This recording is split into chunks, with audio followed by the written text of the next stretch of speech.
बिलकुल ज्या ठिकाणी दोन्ही तिन्ही पक्षाचे उमेदवार मजबूत आहे त्या ठिकाणी उमेदवाराला थांबवणे हे पक्षाचं मोठं नुकसान होते।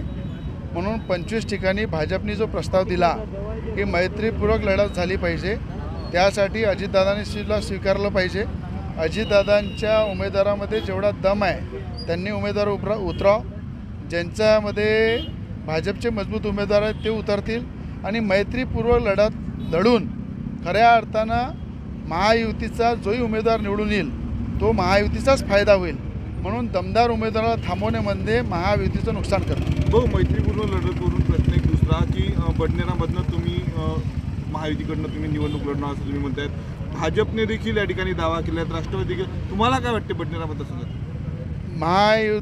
भाजपने 25 जागा मागितल्या, ते अमरावती शहर मतदारसंघ मागितलेला आहे आणि बाकी महाराष्ट्रामधले बाकीचे मतदारसंघ मागितले आहे।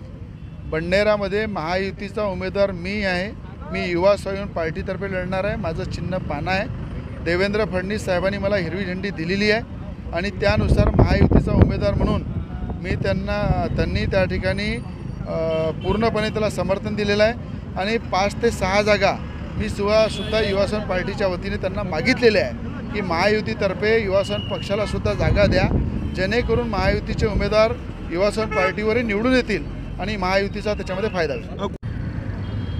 प्रत्येक पक्षाला आपापल्या पक्षाच्या हिताचा प्रस्ताव ठेवणे हे त्यांचं कर्तव्य आहे। आमचे नेते राज्याचे देवेंद्र फडणवीस साहेब, राज्याचे मुख्यमंत्री एकनाथजी शिंदेजी, महायुतीचे जे घटक पक्ष आहे ते आम्ही एकत्र बैठकमध्ये चर्चा करू, पण महायुती मजबूत झाली पाहिजे यासाठी शेवटपर्यंत प्रयत्न आमचा राहील।